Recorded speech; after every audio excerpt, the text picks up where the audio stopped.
What does Islam teach about the purpose and importance of marriage? Brother, we know that the Prophet ﷺ, he said, "Oh, kama qal," that marriage is half of the faith. That's number one. And actually, when he said half, it doesn't really mean half. It's like, it means like, it's such a significant part of the faith that without it, the faith is not complete. So, having said that, marriage is the principle which makes legal procreation. And what could be more important than the procreation of the human race? The building of the starting of a human family. Okay, the human family, which is the center of the community, human community. So, in this regards, we should not take the issue of marriage lightly. We should not review the issue of marriage like it is like, you know, inshallah, if I can get a wife, inshallah, if I can get a husband. No, mashallah, tabarakallah, you must get a husband. You must get a wife. You must be thinking like that. Once you enter the level of your life where you become responsible to be thinking about, you know, your own maintenance, your own school, your own direction, having your own responsibility in life, at that time you have to be thinking about marriage, because if you're not thinking about marriage, then what happens is that the normal physical attractions, dynamics are going to kick in. For girls, it might be 12, 13, 14. For guys, it might be 13, 14, 15. And maybe some people might ask, well, why is it a little bit slower for the guys? Because girls are simply faster than the boys. That's it. And why? That's not our subject today. Just to let you know that in most cases, girls know much more about what they want and who they want before the guys do.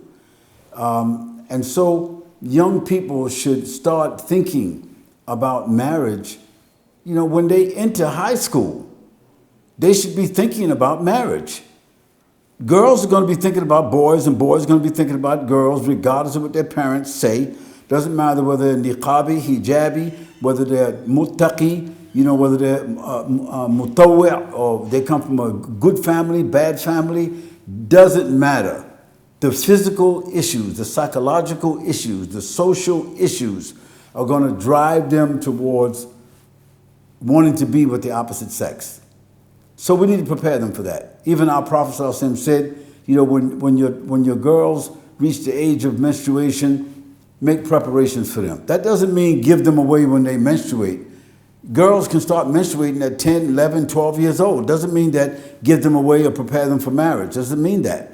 It just means that that's a sign for the parents to begin programming them, preparing them, seeding the ground or the soil for them about this important issue. For boys, a father, he knows when his son is entering that area. A father will know, especially early in the mornings. The father will know when his son's voice starts to change. The father will know, you understand me, in many different ways. So the father and the mother have to be on point to watch for these things. And when they watch for those things, they need to start preparing those children for leadership, for responsibility. You know, we know that the companion of the Prophet ﷺ, his name was Zayd, who was the son of, Usama, who was the son of Zayd, radiallahu anhuma. You know, he was chosen by the Prophet ﷺ to be the head of the military army, the whole military. When he was 15, the Prophet ﷺ selected him, and when the Prophet ﷺ passed away, he was 16, sallallahu alaihi wasallam. He was 16 and he was the head of the Jaysh. This means he was a man. He was able to assume leadership. So then what about marriage? Marriage is very important, and it's not something that should be casually looked at or delayed unnecessarily by the parents and procrastinated upon by the young people. How can parents be part of their child's marriage journey while still allowing them to choose their own partner? Parents got to keep it real, not cultural. You know, your culture, the geography or the topography, or, you know, the place where you were born, your language and your cultural dynamics and all of that there, your tribe, your people, your language, the temperate, your history and all those things, they do matter. But they should not be overridden by the normal inclinations that young people have. So therefore, a mother and a father need to think about when they were 15 and 16, if they can. And not think about being mom and dad all the time. You're not mom and dad.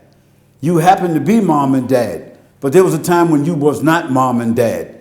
You had a mom and dad. So you need to think about that time and think in reality. When I say keep it real, go inside your daughter's room, mothers, and sit on her bed and try to think about her, how she feels when she's going to school, how she feels when she comes back to school, how she's talking, how she's looking, her temperament, her behavior, her manners, how she's looking. You gotta be able to anticipate almost. You gotta be able to transcend your age to become like her and start thinking and making preparations for her. And dad, you gotta think the same thing. Watch your son when he goes to school and when he comes back home, if you happen to be there. Talk to your son like a friend, like his homeboy. Walk with your son. Drive past and see how he's interacting with his friends. Look at his clothes. See how his clothing has changed from when he was 10 to now he's 13. Check his voice, his mannerisms. Look around his room. You can smell his body. You can see, he's a different guy. And you got to take the time to do that. And you got to sit in his room and imagine you're being him if you can. And you got to make preparations for him as a friend, not as a father. We're not talking about regulating. We're not talking about setting rules and boundaries, telling them it's like this, it's like that, this is what you're going to do, this is what you can't do. Well, you can do that, but you got to learn to do that from the back seat. If you're really smart and sensitive in the world that we're living in, because guess what? The children that are 13 years old and they got a phone, they got Wi-Fi, they are at least 5 years faster than they was before there was phones and Wi-Fi. So be fair, be just, be nice, be sensitive. Put the culture to the background if you're able to. And if you can't put the culture to the background, you're going to cloud everything. You're going to cloud the reality with the cultural issues. And you're going to cloud your relationship with your children by setting too many rules and standards and all that. They know your mom. They know your dad. They know their rules. They know what Islam says already. You don't got to keep on playing that part. What you got to do now is be wise, be sensitive, be resourceful. Learn to be more friend than mom and dad before they leave you. Because children are leaving the parents faster nowadays. When I mean leave you, maybe they're going to be inside your house, but they're already gone. So, mom and dad, you got to think about these things. May Allah make it easy for you. How can we as a Muslim community do a better job preparing our youth for healthy and happy marriages? Well, first of all, we got to think about what happens outside the masjid. We got to stop playing this masjid game, this masjid role. How are we going to be inside the masjid? Practicing the Sunnah inside the masjid. Saying all the right things inside the masjid. Crossing all the T's and dotting all the I's, inside the masjid. قال الله سبحانه وتعالى وقال رسول الله صلى الله عليه وسلم, and the fiqh of this and the fiqh of that, and the aqidah and the tafsir and the rules and the regulations, and the scholar said this and the scholar said that. All that's good in the masjid. But what happens outside the masjid? And I mean immediately when they come outside the masjid. Some of the young people, they already Wi-Fiing or hooking up while they in the mosque. When they step outside the mosque, they going at it. They going to meet with whoever they want to meet with. Could be like around the corner. And mom and dad, guess what? Your children no longer got to go uptown, downtown, cross town. They ain't got to go nowhere to meet their honey if they got one. The girl they interested in case you don't know what that means. The girls, they ain't got to go nowhere outside. They can be talking with who they want to talk with, interacting with who they want to interact with right in front of you. And they know how to do it. There's software, they can do it. So if you ask them, let me see who you're talking to, they know how to switch it, you understand me, right? From TikTok to something else, or to Snapchat, or back to TikTok, or whatever they're doing. They real fast. They got the technology and they know how to use them tools better than you. So keep it real with your children. You know, we got to build a real community. And brothers and sisters, in case you don't know this, the community is not the people inside the masjid. People is calling that the masjid community. That is not a community. Let's define a community. A community is a geographical area where people live mostly as families, where there are agencies and there are kinds of resources and things all around. You know, there are resources, there are agencies, there are buildings, there's other families with other faiths, and this is the community. That community is led by individuals who are in leadership. In the case of a Muslim community, there's a Muslim leader. That is not the person who's giving the khutbah, that's not the person who's leading the prayer. A Muslim leader is the person who basically holds the responsibility of guiding, teaching, coordinating, and at times commanding the right, and enjoining, commanding what's right and forbidding what's wrong, and arbitrating and showing people where the resources are. That's a leader. So a leader who has a community responsibility, which is outside of the building, that's something different. In the building, there's a congregation. Outside, there's the prospect for community. So the first thing we got to do is stop faking the moves. Stop acting like we are a community inside of a building. We are not a community. We are a congregation. That's the best you're going to be, a congregation. A group of people who are doing acts of worship together in a building. That's a congregation. Leadership requires a community. And a real community requires real social, political, religious leadership. And if we want to talk about marriage and building a real community, we got to talk about that outside the masjid in the real world. Why do you think many Muslim youth are getting involved in dating and premarital relationships, often leading to zina? Yeah, that's happening because, we adults, we living in la-la land. That's what we call it, la-la land. You know, you're reading a whole lot of Qur'an, you're flipping a whole lot of pages, you're talking a lot of hadith and a lot of religious rhetoric. You got all the clothes, you got all the garments, you got all the tools, that we call religious, okay? But outside the masjid and outside of our buildings, we ain't got the tools. And guess what? Today, our children know where to go. And they can go to wherever they want to go to virtually. Now, if you don't understand what I'm saying, let me keep it real and graphic for you. If girls want to see boys and boys want to see girls, they can see everything right now. And I mean everything. And girls, niqabis, hijabis, they taking their clothes off. You say, oh, not my Fatima? Oh, not my Ahmed? Yeah. Maybe not your Fatima, maybe not your Ahmed, but there are some Fatimas, Aishas, and there are some Abdullahs. They're using TikTok. They're using Snapchat. They're using these tools, and they know how to use them and when to use them for them to do what? Find out what they like and what they want to do. What's the difference? That they know that their mother and father trust them. That they have taqwa, that Allah is seeing them although they don't see Allah subhanahu wa ta'ala. That they're being given the trust and the amanah, okay, and the responsibility. They've held workshops about this issue. So in that workshop, we can talk graphics, we can talk reality. This is not about the masjid, this is not about the imam, this is not a whole lot of fiqh and tafsir and other kind of things that we talk about inside the masjid. This is about what happens on the way to school, what happens on the way back from school, what happens on the job site, what happens when they're going out shopping, when they're inside them places, drinking coffee together, or they're having shisha together, or, what happens in the club and after the club. We got to talk about those things. We got to talk about those curly-head kafirs who's in the high school that our little hijabi, niqabi girls, they like them. And how them boys don't care nothing about no hijab and no niqab.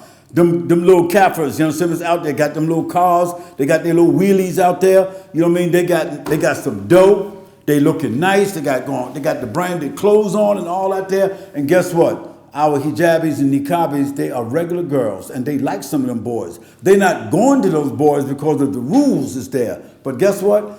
At the right and opportune time, when they might be weak or vulnerable, guess what, Dad? You just lost your daughter. Because you didn't kiss her, because you didn't hug her, because you didn't encourage her, because you didn't bring her no roses, because you didn't ride her in your car, because you didn't talk to her about the real things like men talk. You didn't compliment her. So they got some other dude that's complimenting her, riding her around in the car. You know what I'm saying? Before you know, guess what, Dad? You know, you lost your daughter.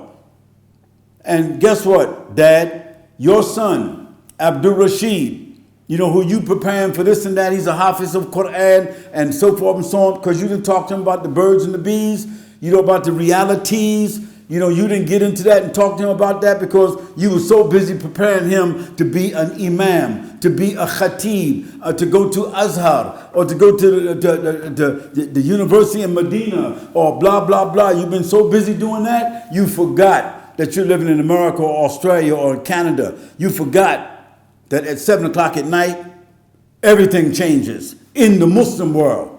And if you don't know what I'm talking about, go to the last lecture I talked about the yellow and about the orange and about the red. If you don't know, let your kids listen to it. They'll tell you, yeah, Dad, that's the way things go. Even if they're not the ones that's there. I guarantee you, 30% of our children, they're not going to be out like that. They're not doing that. Allah blessed them, Allah protected them. But the other 70%, that's where they are. And I'm talking about what? The scholars' children. Yeah, the ulama and the fuqaha. The students of knowledge, their children. Yes, that's correct. The khatib last Jummah, his children. Those who recite the Qur'an so beautiful on YouTube. You know, those, you know what I'm saying, to give the most powerful, you know what I'm saying, wa'adh, you know what I'm saying, their children. But you know what? Because we're Muslims from different cultures, you know, we don't like to be shamed. So we don't talk to each other about what happens with our daughters and what happens with our sons. We don't talk about that, you know. But guess what? When you travel around the world, you know, and you're from America too, you can't hide nothing. You know that these are the things that take place. So, brothers, you know, there's some things that's happening right now that if we're not on top of things, guess what? When the fruit falls from the tree, anybody can get it. You feel what I'm saying? You got to be able to, as a father and a mother, to understand the fruit is hanging. The fruit is hanging. And if you keep procrastinating, talking about she ain't ready yet, he ain't ready yet, I want her to finish college. I mean, what you smoking? What you smoking? You want her to finish college? You want him to finish college before they talk about marriage? Come on, the fruit has fell to the ground and you not around. Yeah, get that part together. The fruit has fell to the ground and mom and dad is not around. So we got to make the proper preparations, and we can't procrastinate and lie to each other. We got to keep it real. How can we help the youth that engaged in zina and want to repent sincerely while avoiding shame? We got to have workshops for the young people. We got to have workshops. A workshop, just let them come inside and sit down and talk. You know what I mean? With no shame. I mean, they're not going to curse. They're not going to talk no graphics. There's nobody going to, ain't nobody going to say the actual face of what they did, because they don't have to. We're not no clergy. You know, we're not no priests. Ain't nobody got to come to their mom and dad and confess. But we need to talk about it, because guess what? Boys talk with they boys. Guys talk with their homeboys about almost everything. They might not mention the girl. The girls may not mention the boy, but they talk about things because to their best friends. So if mom is her best friend, guess what? Sooner or later, she's going to talk to her mom. And what should we tell young people when they do these things? Tell them to make tawbah. Tell them that tawbah is real. Tawbah is not just a ceremony. Tawbah is not just about being sorry. You know, tawbah is not even just to be asking for forgiveness.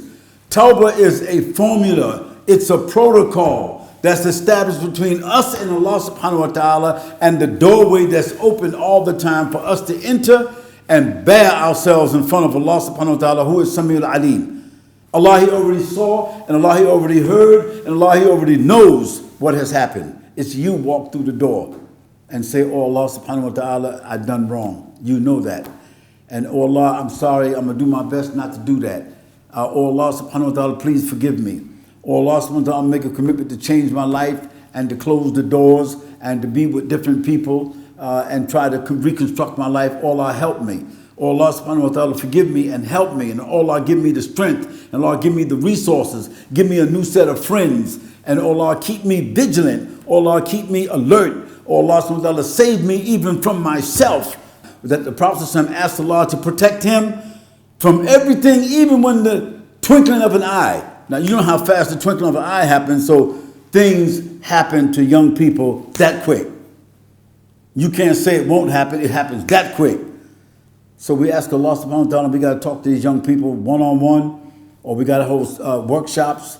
Sometimes a young person just need to walk into the door and talk with somebody that's keeping it real, a counselor, an OG that's not going to judge him or her, that's just going to advise him, that already knows where you've been. They can tell. They already know how you're rolling. They can see you. They can advise you, and they're not going to tell your parents. Somebody that's going to keep your secret. That's what kids are looking for. They're looking for somebody they can talk to that's going to keep their secret. A counselor. So this is what we need to do with our young people. Let them know, listen, things happen. You know, and things happen real quick.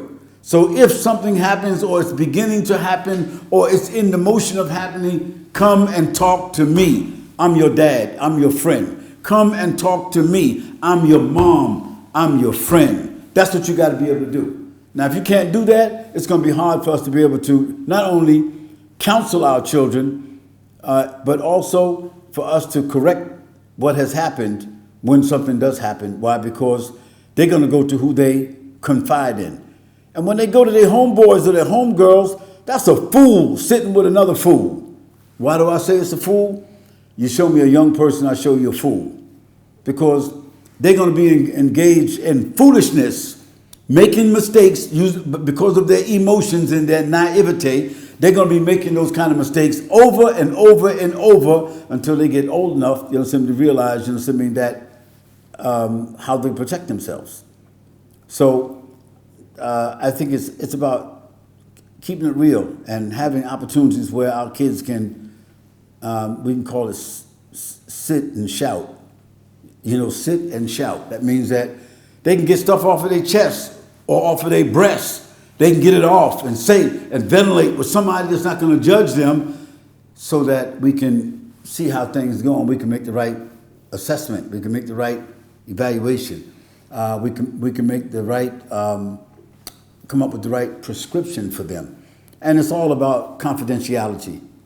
It's all about being sensitive and being their friends. And we ask Allah to allow us to be able to do this as adults. You probably may be asking yourselves, and it's a legitimate question, Sheikh, with all the advices that you're giving about marriage and, you know, and about counseling and about preparing and what to do and how to protect ourselves and, you know, selecting the right person and all these different things, is there a platform that you've already put together? Is there some kind of a manual or set of tools, you know, something that you have that would be accessible for young people and their parents? The answer is yes. We have a program called Niyyah to Nikah. Niyyah to Nikah, the road to marriage. You know, Niyyah, it means having the proper intention. From the time you want to get married, from the time you feel you want to get married, from the first time, you know, you'll start having those we can call it those leanings, those inclinations towards marriage. Because to think about marriage is moral. You know, to think other than marriage is immoral. You know, to make preparations for marriage, that's halal. That's like wajib. But to start thinking and planning on how you want to see and who you want to see and what you want to do and all that, that's haram. I mean, that's leading to the haram. It's wrong. It's immoral for you to be thinking like that, okay? And it's haram where it's going to lead. So, niyyah, the correct niyyah, to nikah, the enjoyment. That's what the word nikah means. Doesn't mean marriage. Nikah is a part of marriage. It means enjoyment. So niyyah to nikah, the road to marriage. Myself and my colleagues, we developed this platform probably formally about 20 years ago. We've been using the platform, talking about the platform, presenting the tools and components of that platform for the last 20 years. And so as a result of that, alhamdulillah, we have facilitated more than 2,000, 3,000 people to get married in different places in the world when they were having problems. They didn't know how to formulate the nikah. They were having problems developing the nikah and coming to some agreement with their parents. You know, the parents was talking cultural. The kids was talking reality. They wanted to get married, but then the parents are saying, no, you got to marry a Bengali, you got to marry a Pakistani, you got to marry an Indian, you know, you got to marry a Saudi, somebody from the Khalij, a Khaliji, you got to marry an African, you got to marry a Bosnian, you know, you got to marry who we think you should marry. And I'm not saying that children should not be inclined towards whatever the parents recommend. They should. It's a fact that most arranged marriages, they last longer than the ones that young people formulate for themselves. I'm going to repeat that. Statistically, the proof is that most marriages that are arranged between the parents, they last longer than marriages that are arranged between other than the parents. That's a fact. But now, in terms of the ratio of that, we can kind of like say maybe 70-30, 60-40. So what about those young kids who happen to meet each other in high school and they love each other? And they're now in college. They love each other. But guess what? They're of different tribes or races or ethnicities or back cultures, and they love each other and they know each other. They've been talking, they've been writing, they've been dating, you know, they've been seeing each other without doing anything haram. And they know now, that's the one I want to marry. But the parents are saying, no, absolutely not. Well, there's a big problem there. There's a big problem.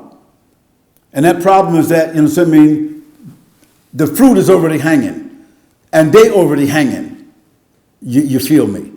The fruit is hanging and they hanging. And soon they're going to be banging.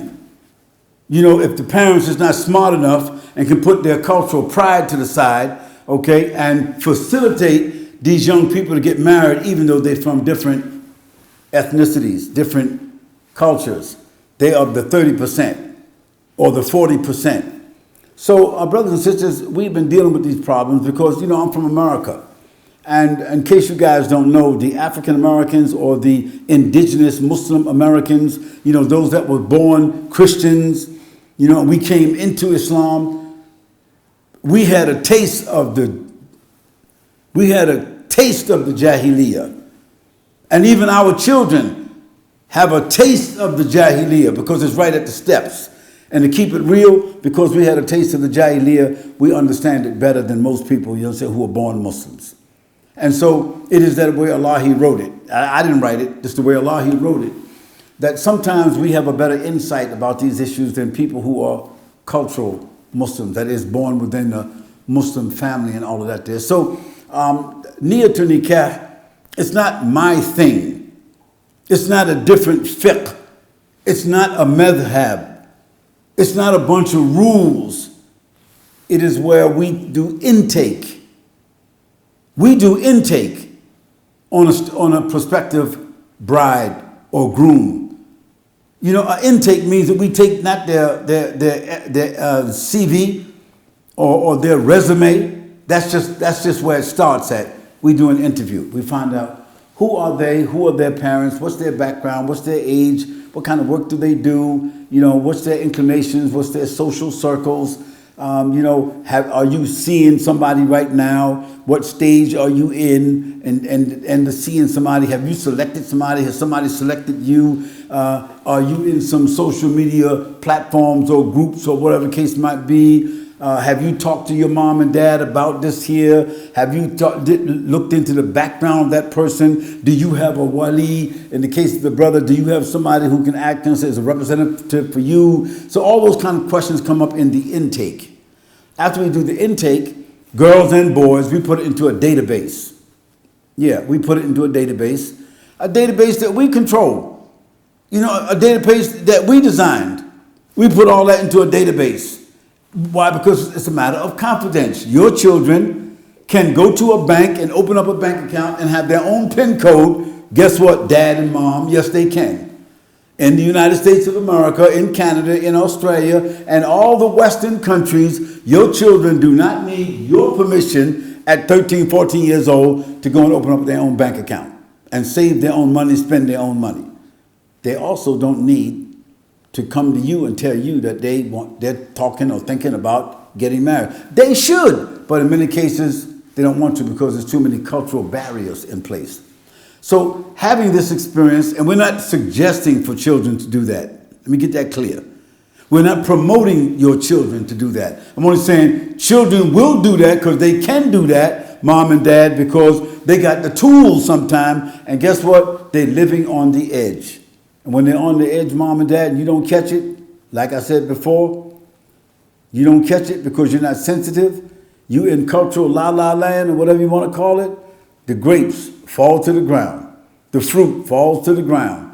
And it still remains fruit, it still remains fresh, but now it's on the ground for anybody to pick it up and consume it. Don't wait for that. So we have Lifeline GPS, and you can go to KhalidYasin.com. Go to KhalidYasin.com. You can register there, and you want to do the intake. We don't have to see you. We don't have to meet you. If you have confidence in me and my staff, we can do an intake on the computer. I mean, right there, virtually, and then after that, we can start moving towards. We can help you formulate your niyyah, and we can start the protocols and the steps towards selecting a prospective spouse and leading toward your marriage, contacting your parents, contacting your wali, assigning you a wali if you don't have one, assigning you, you understand me, a coordinator if you don't have one, and so that you can get married, and then after that you can get your enjoyment, nikah. So go to KhalidYasin.com and we'll start the process for you, inshallah.